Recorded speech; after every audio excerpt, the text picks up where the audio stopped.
We're back with another tournament vlog at House Rule Gaming's, but this time we're playing the Loyal 3 deck. Tonight was just a regular tournament. There was no challenge or cup or anything, but there were still around like 25 players. There was a total of 5 rounds. A little spoiler alert, but we did win some packs, so make sure you guys stay to the end of the video to see some pack openings. Alright, let's get into the first round. Starting off round 1, we faced Charizard. I went first and was able to set up Morpeko with 1 energy in the active with Serendipity and Parachute EX on the bench. My opponent had a rough turn 1 with just a Rotom V on the bench and a Duskull on the active, so all he could do was instant charge for 3 cards. My hand was horrible, so I Iono to have a fresh hand. With 2 Ultra Balls in my hand, I grabbed Mew EX and Okidoki EX. After putting them down, I only have 1 card in my hand, and I was able to use Mew EX ability to draw 2. I finally hit the 1 energy I needed to attack with Morpeko to knock out this Duskull. I put the 2 energy onto my Munkidori to get him ready for next turn. He was finally able to set up his board next turn, but with only 1 Charmander in play. During my turn, I really wanted to knock out that 1 Charmander to slow him down, but I didn't have the right cards, so I settled with attacking his Rotom V, which let us take 2 prizes. He got his Charizard EX out his next turn, then proceeded to counter catch up my Okidoki to knock it out for 2 prize, instead of my Munkidori for only 1 prize. Since Charizard at 330 HP, it's pretty hard for me to knock out, so I decided to play Arven to grab Prime Catcher and a Binding Mochi. With Prime Catcher, I targeted his Serendipity, which is a 2 prizer, and I'm stopping him from drawing more cards next turn. Now I only have 1 prize left to take. It's looking good for us right now. Except he Iono me into 1 card, but he was only able to knock out my Munkidori, which is only 1 prize, as long as Pecharunt EX is in play. Unfortunately, that Iono was really rough for me. Even after I used my Mew ability to draw until I have 3, and Serendipity to draw 3 more cards, I still got nothing. All I could do is retreat to a 1 prizer, forcing him to guss up one of my 2 prizer or just take the 1 prizer, which he did ended up bossing up my Pecharunt EX and knocking it out for 2 prize. I forgot to mention Collapse Stadium was in play, so I had limited bench space.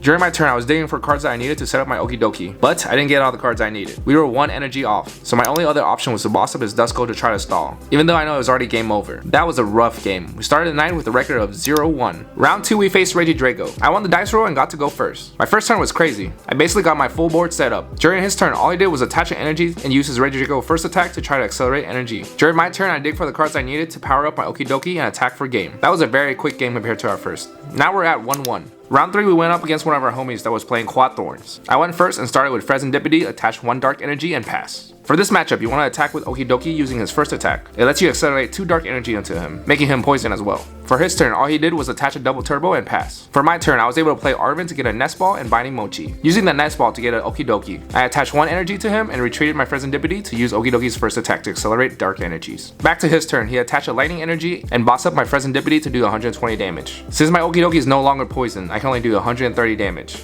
I needed Janine's Secret Art to poison my Okidoki, but I did not have it in my hand. So I'll settle with 130 damage. So I attach 1 energy to Serendipity, so I can retreat it and attack with Okidoki for 130 damage. Next turn, he Iono me into a Crushing Hammer. Luckily, that failed, and he was able to set up another Iron Thorns. So that game was basically GG. Another really quick game putting us at 2-1. Round 4, we faced another homie of ours, Chris. He's playing Guardy, which is a pretty good matchup for me, since everything in his deck is weak to Dark. I went first and got a few things set up. I got pretty lucky starting with Morpeko against this matchup, even though during his turn he got all his routes. He did whiff the TM Evo, so we are looking really good right now. I was able to set up more of my board and attack with Morpeko to take the first prize. Sadly for Chris, he couldn't do much for his next turn. He just evolved his routes into Kirlia and pass. I Arven to get Prime Catcher to bring up his 1 Kirlia to knock out with Munkidori, which slowed him down even more. Back to his turn. He still had nothing at this point and I just feel really bad. Moving back to my turn, I was able to power up Morpeko again and attack with it this turn. I don't even know how many turns it has been, but he finally got the TM Evo to got 2 Kirlias in play this time. Since I am so set up, I just attack my next turn. Chris really needed a miracle at this point to catch up. During his turn, he retreated early in the turn and completely forgot about it at the end. So after doing a bunch of guardy things, he just passed his turn. I basically kept attacking, and since I was so ahead, there was nothing else Chris could do. So we took the win, and that puts us at 3-1. What a comeback.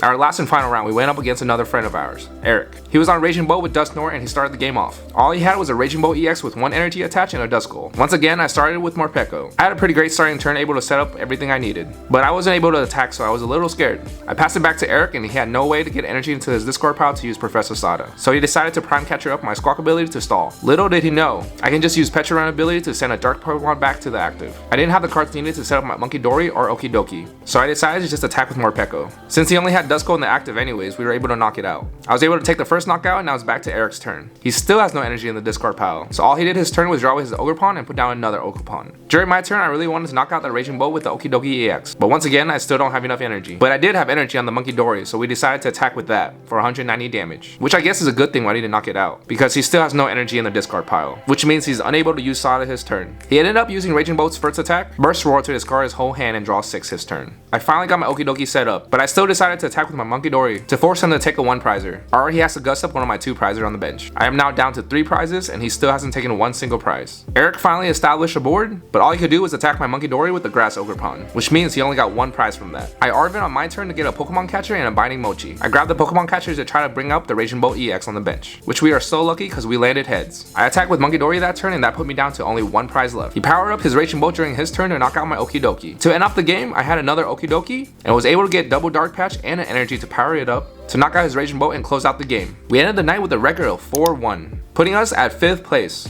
which got us 4 Twilight Masquerade packs. Let's crack open these packs. We did get a prize pack and this Pikachu promo for participating. Let's take a quick look at this Pikachu. Now let's open this prize pack. Starting out with the Ultra Ball, not bad. And a Lost City, we take those. Alright, onto our 4 Twilight Masquerade packs.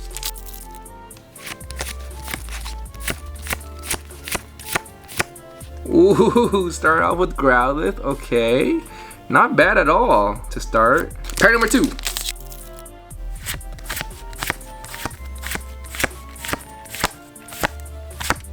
Pack number 3, can we pull something?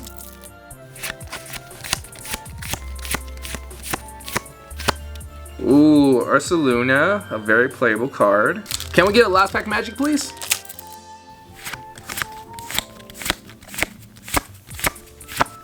Ooh, an Unfair Stamp. Let's go. Not bad opening at all. Not bad at all. If you guys enjoyed the content, don't forget to give this video a like. You guys can check out my other videos right over here. Subscribe if you're not already subscribed, and we'll see you guys in the next video. Goodbye.